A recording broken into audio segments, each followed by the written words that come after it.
All right, let's talk about a number that has a serious reputation. 666.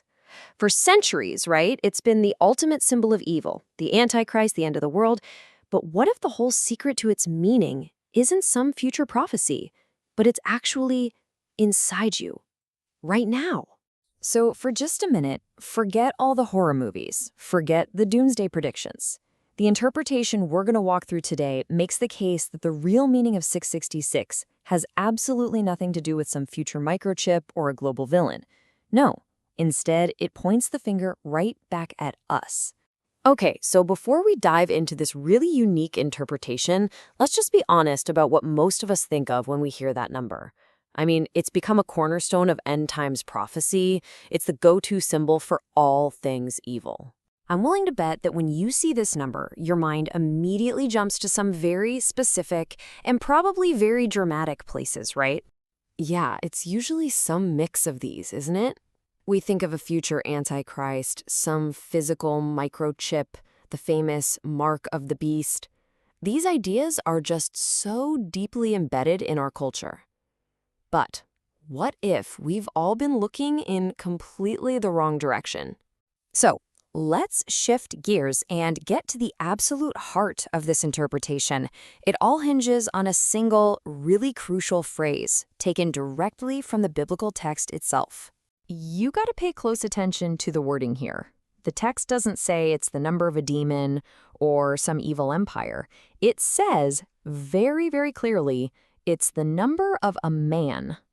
Now, the interpretation we're following takes that phrase completely at face value.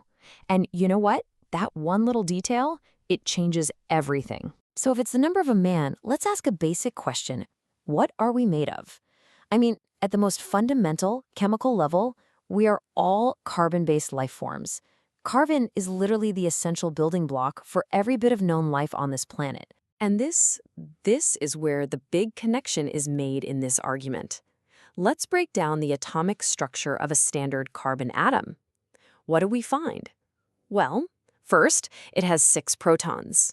Then, you look in the nucleus, and you find it has 6 neutrons. And what's circling that nucleus? You guessed it, 6 electrons. 6, 6, 6.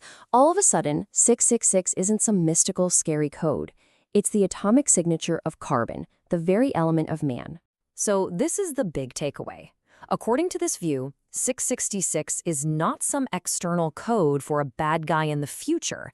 It's an internal signature for humanity itself, a symbol of our physical, carbon-based, mortal nature. It's the number of man because it is literally the number of the stuff we're made of. Now, if that foundational idea is true, if 666 is our number, then that forces us to rethink all the other symbols that go along with it.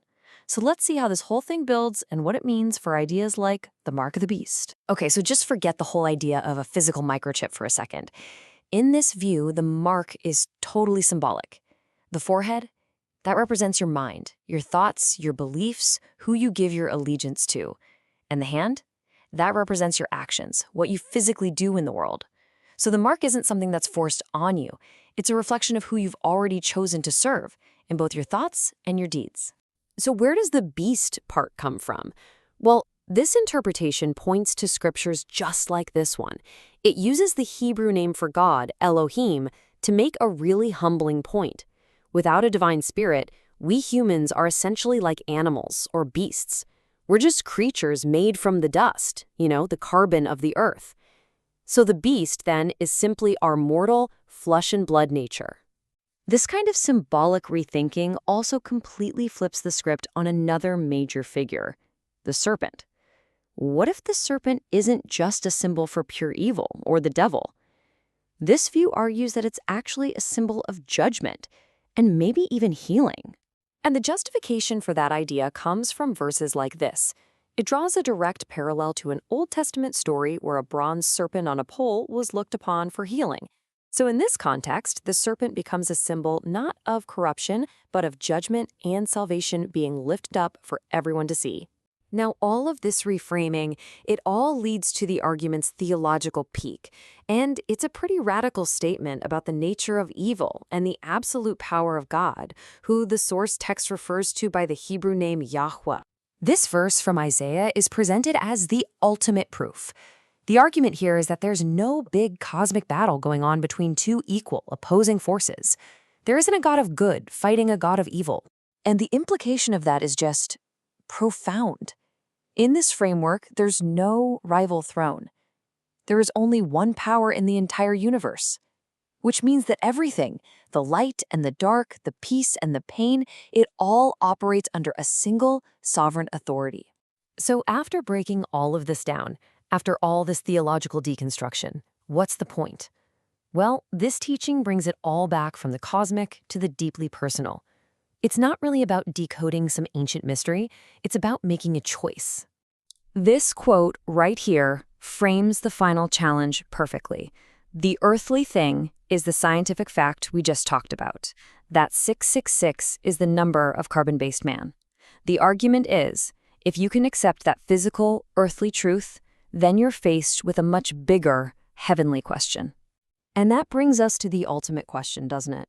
If 666 is simply the number of man, then the whole mark of the beast thing isn't about some tyrant in the future. It's about your allegiance, right here and right now. Are you living by the code of your own carbon-based nature or by something higher? According to this view, that's the only choice that truly matters.